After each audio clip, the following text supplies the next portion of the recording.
열왕기상 18장 1절에서부터 29절입니다.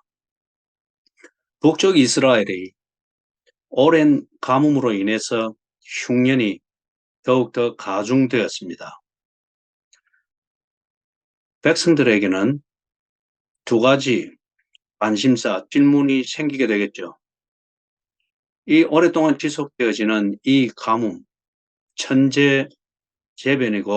천재지변이고 자연재해인 것이 분명한데 과연 이게 어떻게 일어났을까? 이게 단기간 있다가 없어지는 것이면은 어떤 자연 현상으로 볼 수가 있겠지만은, 그런데 이게 몇 년 동안 지속이 되어지면서 그들의 민생고를 위협하는 만 흉년에까지 그렇게 되어지니, 이거는 자연 발생이 아니라 신이 무언가를 하고 있는 거다. 신의 개입으로 당연히 그 원인을 찾으려고 하겠죠. 그리고 특별히 먹고 사는 것이 힘이 들기 때문에 뭐 있어도 먹지 못하여 죽을 것 같은 이런 상황이 돼서 조금이라도 무슨 기회가 보인다. 다시 말해서 민생고를 해결할 수 있는 가능성이 보이는 길이 있다고 하면은 그들은 뭐 도덕을 따지고 이게 없을 것입니다. 그럴 때에 백성들은 종교를 찾습니다. 그리고 종교에 귀의하여서 그 종교가 가르치는 신의 도움을 찾고 헤매게 됩니다. 이 지금 북쪽 이스라엘 백성들이 그 사회를 통치하고 지배해 오고, 그리고 그 권력, 아합의 통치 권력에 어떤 근거를 제공해 주었던 바알과 아세라를 섬기는 이 종교에 그들이 더욱더 철저하게 귀의합니다. 평상시에는, 재난이 없을 때에는 왕에게 잘 보이고 통치로 인하여 덕을 보기 위하여서 그 통치 세력의 근거를 마련해 주던 바알과 아세라 종교를 철저히 따르려고 했습니다. 이제는 거기에 더하여서 먹고 사는 문제, 이 실오라기 같은 그러한 희망, 그것의 근거가 되고 그것을 보장해 준다라고 믿는 것은 이 종교입니다. 그래서 종교로 귀의하고 더욱더 철저한 바알과 아세라의 그 종교에 그러한 복종하는 종교인들이 됩니다. 먼저 여기서 제가 한 가지를 정리하는 것은, 종교라고 여기서 말할 때에 기독교를 종교에 포함시키는 것은 아닙니다. 기독교는 본질 자체가 우리가 학문적으로나 사회적으로 카테고리, 범주를 정하는 그 종교라고 하는 것과 본질적으로 다릅니다. 그렇기 때문에 종교라고 말할 때에 기독교가 아닌 다른 신을 찾고 신을 이야기하고 신과 뭔가 관련하여서 뭔가를 가르치고 사람들을 모으고 활동하는 그 모든 범주를 종교라고 칭하고, 그리고 기독교, 성경에서 가르치는 하나님과 하나님의 백성 사이에 이루어지는 이 교제, 이것은 지금 이 종교의 범주에서 제외시킨 그 표현인 것을 여러분이 염두에 두시기를 바랍니다. 이런 상황이 될 때 사람들은 신의 도움과 신의 개입을 기대하면서 보다 절실하게 종교를 찾고 종교를 의지하게 됩니다.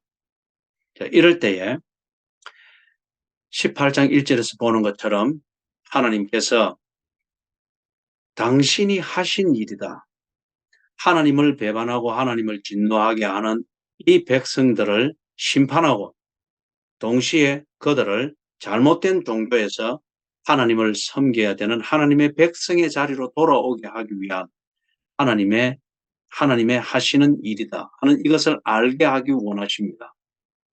그걸 위하여서 하나님이 한 사람을 불러줬죠. 엘리야를 부르십니다. 엘리야를 부르셔서 하나님이 하시는 이 일을 백성들에게 알리고, 그 백성들을 위해서 하나님께서 하시는 목적을 이루고자 하십니다. 왜 그랬을까요?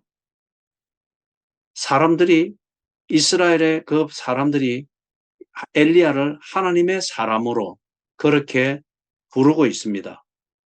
그렇게 엘리야를 하나님의 사람으로 부르는 것은 하나님을 그들이 믿기 때문에 하나님을 신실하게 믿는다고 여기는 엘리야를 존경해서 부르는 말이 아니고, 그런 사람들도 있겠으나 지극히 소수이고, 그 사회 분위기가 엘리야를 하나님의 사람으로 부르는 것은 비아냥거림입니다.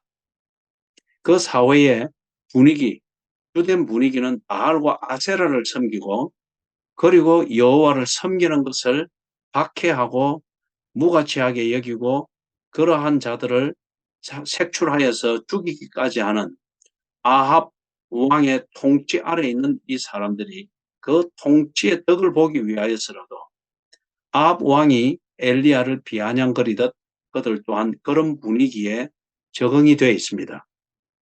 이러나 저러나 엘리야는 하나님의 사람으로 알려져 있습니다. 하나님을 진심으로 믿는 자는 하나님을 존중하고 그 하나님을 순종하는 엘리야를 존중하여 그 표현을 쓰겠죠. 그러나 절대 다수의 사람들은 하나님을 부정하고 하나님께 등을 돌린 사람들입니다. 바알을 섬기기 위하여서, 왕의 통치의 덕을 보기 위하여서 그들은 하나님에 대하여 등을 돌렸습니다. 그렇기 때문에 엘리야를 하나님의 사람이라 부르는 이것은 비아냥거림입니다. 그러나 저러나 존중하든 부정하든, 존중하든 비아냥거리든 지금 하나님의 사람이 그들의 관심의 중심으로 들어가고 있습니다. 2절을 보니까 엘리야가 아무 말 없이 하나님의 부르심에 응하고 하나님의 이끄심에 순종하고 있는 것을 봅니다. 너무 자연스럽습니다. 어떻게 이 지금 위급한 상황으로 들어가게 되는 이런 경우인데 엘리야가 오히려 나를 보호해 주십시오, 나를 다른 곳으로 보내주십시오, 아니면은 더 놀란 것 같으면은 이럴 수가 있습니까? 하고 하나님께 따지듯 그렇게 기도하며 하나님의 다른 처분을 요구하며 간청할 수가 있겠죠. 그런데 지금 이 엘리야가 이 상황을 알면서도 아무런 그것 없이 온전히 순종하고 있는 모습을 봅니다. 엘리야의 천성이 아니죠. 엘리야의 믿음입니다. 그러면 어째서 이런 급박한 상황으로 자기가 들어가게 됨에도 불구하고 엘리야는 평정심을 잃지 아니하고 새로운 일상으로 받아들이면서 그렇게 일상을 맞이하는 그 평정심으로 여기 들어가게 될까요? 이 비밀은 열왕기상 17장입니다. 우리가 지난 주일까지 보았던 것처럼 하나님께서 엘리야를 준비시키는 섭리를 보았습니다. 단순히 놀라운 기적의 사건을 보고 그 기적의 사건의 주인공이 되어서 사람들의 주목을 받는 것, 이런 종교적 쇼를 하는 것이 아니었죠. 하나님께서 엘리야를 준비시키는 섭리를 행하는 것을 우리가 보았죠. 그릿 시내가에서 3년 반을 지나면서 먹이시는 하나님, 어느 경우에든 함께 하시는 하나님을 경험했습니다. 그렇기 때문에 그는 그릿 시내가와 같은 광야나 황야나 그런 곳에 있다 할지라도 그 하나님을 순종함에 있어서 흔들리지 아니할 겁니다. 그 다음에 사렙다 땅, 전혀 다른 곳, 거기서 과부의 아들과 함께 사는 이 모자를 만나서 그렇게 지금 그곳에 정착을 하는데, 전혀 다른 땅, 전혀 낯선 사람, 전혀 성격이 다른 그러한 일, 이것으로 이끌려갔습니다. 그리고 거기서 엘리야는 거기도 계신 하나님을 생생하게 경험했습니다. 먹이시는 하나님, 정착하게 하시는 하나님, 그리고 거리로 부르신 그 일을 감당하게 하시는 하나님, 그렇게 순종할 때 함께 하고 계시는 하나님, 똑똑히 경험했습니다. 그리고 그것에 더하여서 죽음을 관장하시는 하나님, 생명을 관장하시는 하나님을, 그 사건, 과부의 아들을 살려내는 이 사건을 통해서 엘리야가 똑똑히 경험했습니다. 그렇기 때문에 여러분, 이런 준비의 과정을 통해서 엘리야는 먹을 것이 있든 없든, 거기가 사람이 거주하는 인프라가 있는 곳이든 아니든, 내일 먹을 양식이 있든 없든, 아니면은 죽을지도 모르는 그러한 급박한 그런 상황에 맞닥뜨리든 아니든, 그런 경우들을 통하여서 불편함과 긴장은 있을지 모르나 하나님을 불순종하고 하나님을 신뢰하기를 멈추는 이런 어리석은 결정을 하여 처신을 할 근거는 없어졌습니다. 오히려 그럼에도 불구하고 변함없이 하나님을 신실히 믿고 의지할 근거가 단단하게 정리가 되어진 셈이죠. 그렇기 때문에 지금 엘리야가 아합 왕에게로 이끌려서 아합 왕을 직접 상대하여서 하나님이 부르신 이 국가 개혁, 이 일을 시작함에 있어 엘리야가 다른 이유 되지 않고 온전하게 순종하는 이 모습을 2절에서 우리가 볼 수 있습니다. 3절에서부터 15절을 보면은 우리가 또 다른 사람을 만납니다. 오바댜라고 하는 사람입니다.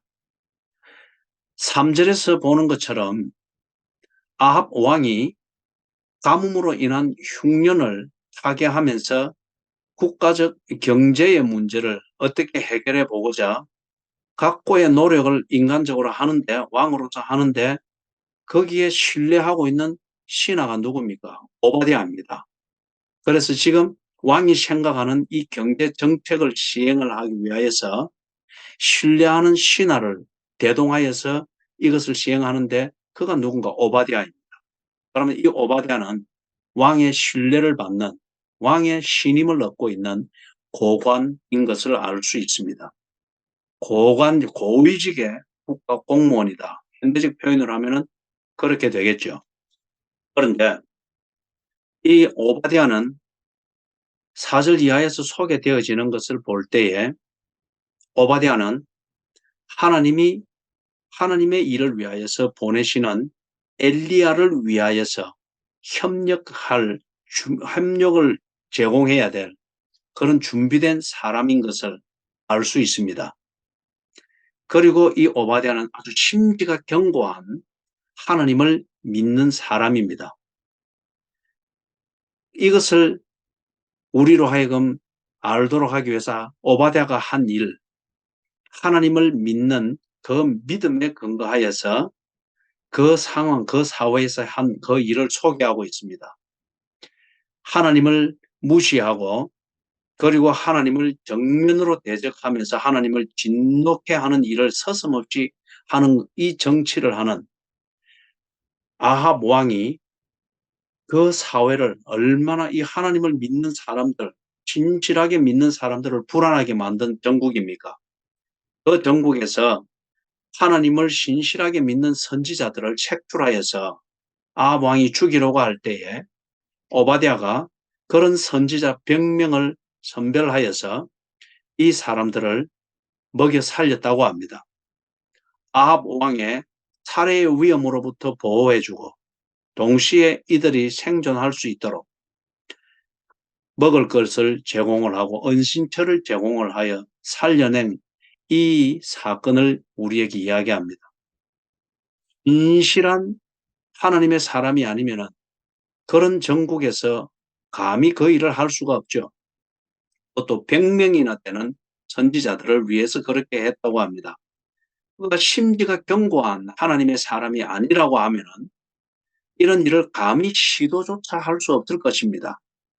그냥 생색내는 하나님의 사람, 내 안전과 내 평온함, 이것에 위협이 되지 않는 범위 내에서 하나님을 믿는 사람인 것 같으면은 이런 일을 시도할 수가 없죠. 그것도 하나님을 믿는 사람들을 색출해내서 어떤 핍박을 가하고 심지어 죽이기까지 하는, 이게 보편적인 분위기가 되어 있는 그 전국에서 이런 일을 할 수가 없죠. 그런데 오바댜가 이 일을 했다고 합니다. 심지가 견고한 하나님의 사람인 것이 분명하다는 겁니다. 그런데 왜 하나님은 이런 오바댜를 사용하여서 아합 왕이 만들어 놓은 그 나라를 개혁하여서 바로잡는 이 일을 하지 아니하실까요? 오바댜는 그만한 그릇은 되지 않습니다.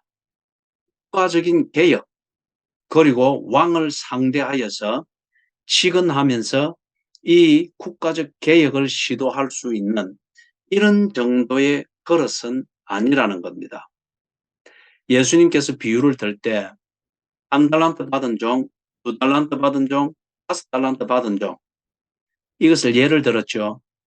거기서 다섯 달란트 받은 종과 두 달란트 받은 종은 주인에게 칭찬을 받았습니다. 칭찬을 받는데 다섯 달란트와 두 달란트를 받았다고 하는 이 능력 내지는 그릇의 차이를 두고서 칭찬이 차별화되지 않고 동일했습니다. 착하고 충성된 종이라 동일하게 칭찬했습니다.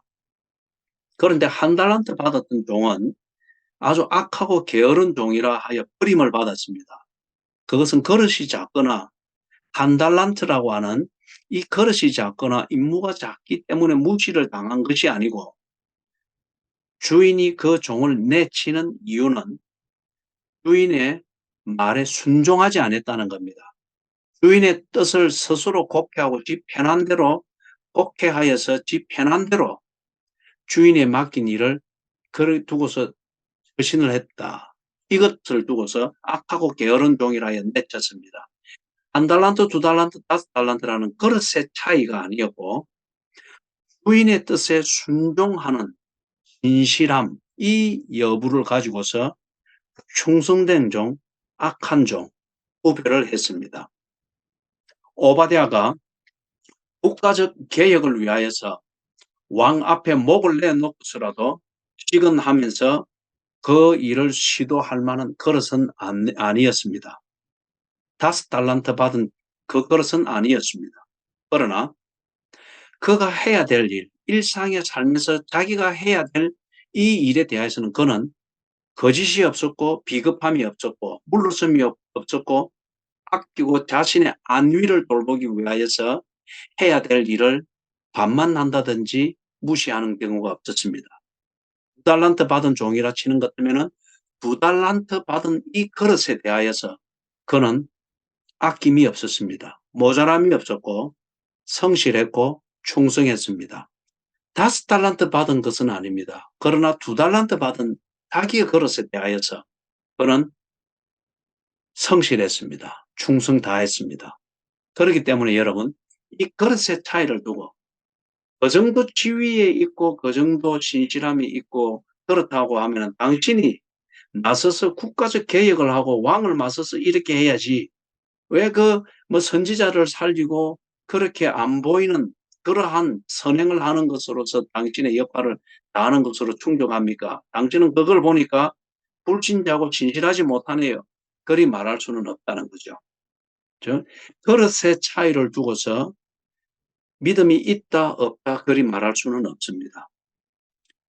주인께 받은 그릇, 이 그릇에 대하여서 내가 충실한다고 하면은 나는 다섯 달란트 받은 사람이든 두 달란트 받은 사람이든 동일한 믿음을 가지고 있다고 하는 것을 예수님의 비유에서도 알 수 있고 그 원리가 여기서도 그대로 적용이 되고 있습니다. 오바댜는 신실한 하나님의 사람이었습니다.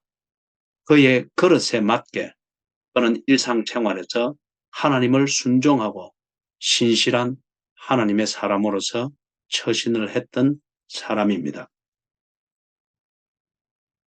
16절에서부터 29절을 보면은 이제 엘리야가 하나님의 부름을 받은 이 일을 시작을 합니다. 이 일을 시작하는 연결고리는 오바댜가 했습니다. 오바댜가 아합 왕에게 엘리야를 소개했고 그리고 오바댜의 다리 역할을 통해서 엘리야가 아합 왕을 만납니다. 그래서 이제 엘리야가 전면에 나서서 하나님의 부름을 받은 이 일을 시작을 합니다. 그런데 시작을 하는데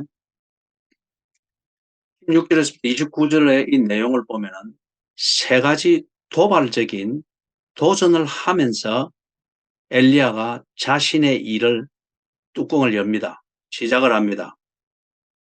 여러분, 이게 상당한 의미가 있습니다. 하나님의 사람이라 이렇게 긍정적으로든 부정적으로든 알려져 있고 그렇게 취급을 받는 엘리야가 하나님의 일이라는 이 관점에서 이 세 가지의 도발적인 도전을 하게 됐을 때에 온 나라, 왕을 비롯한 온 나라의 관심은 엘리야에게 집중되게 됩니다. 엘리야가 하는 그 일에 집중되게 되며 엘리야가 해석하는 말에 집중하게 됩니다.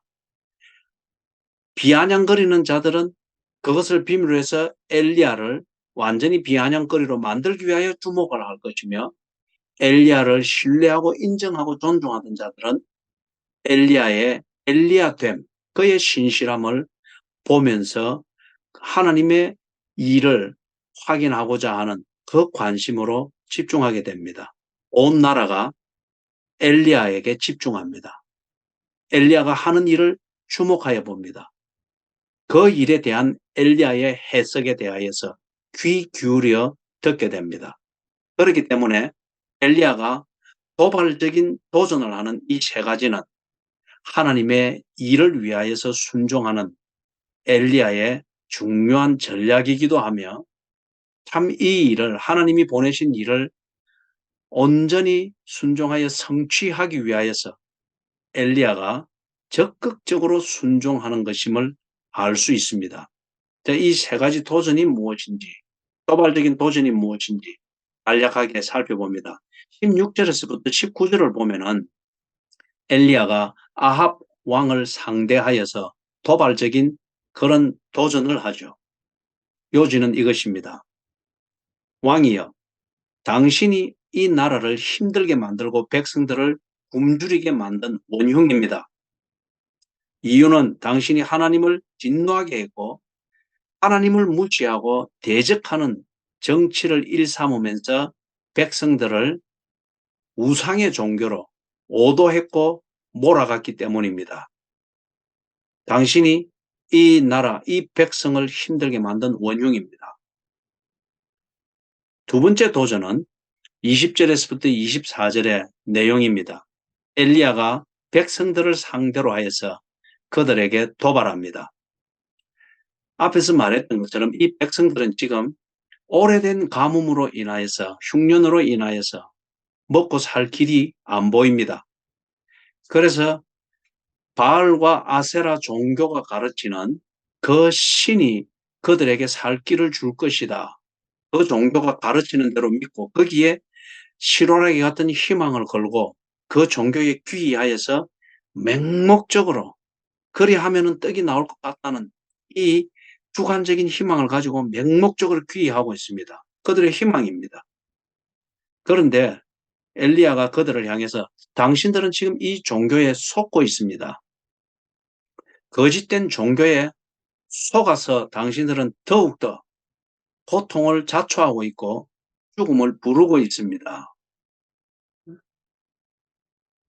그래서 이 백성들이 그 종교를 바라보면서 가지고 있는 살 소망, 이걸 뿌리채 잘라버립니다.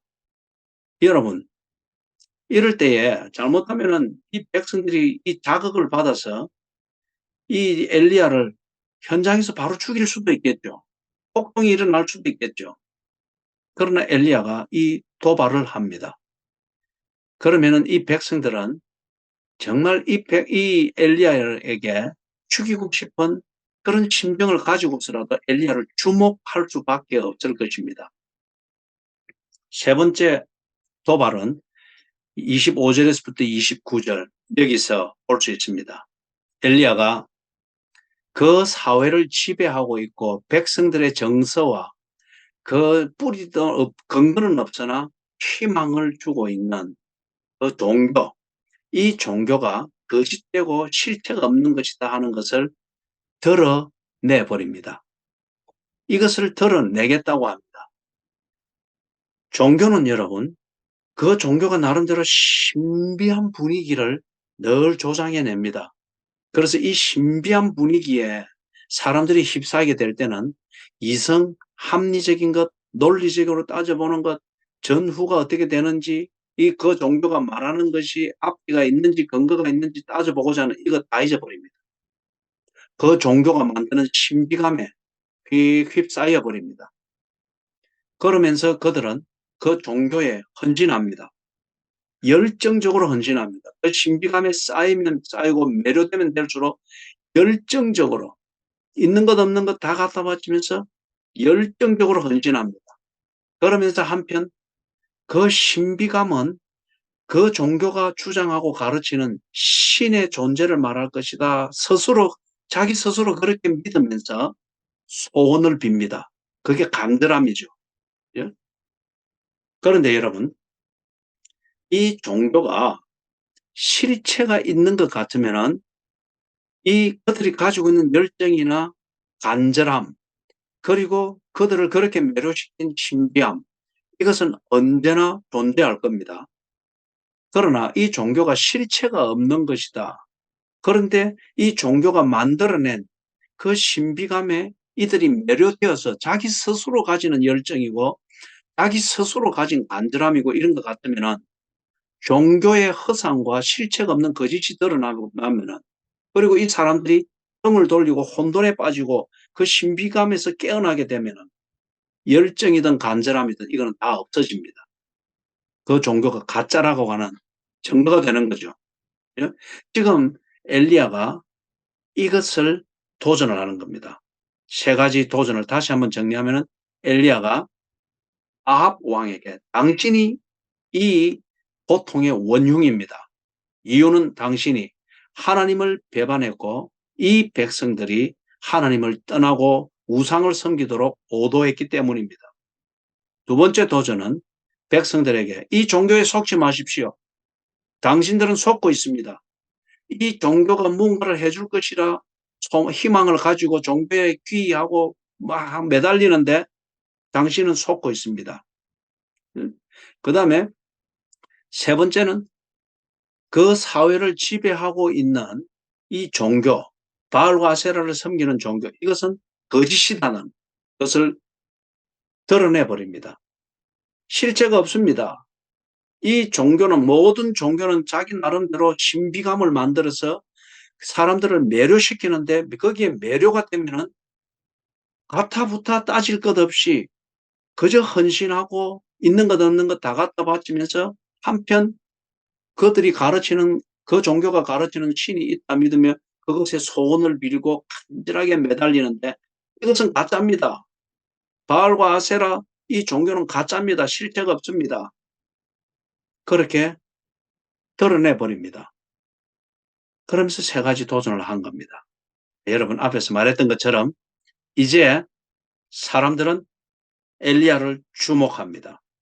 아합 왕이 주목합니다. 대부분의 사람들은 이를 갈면서 주목합니다.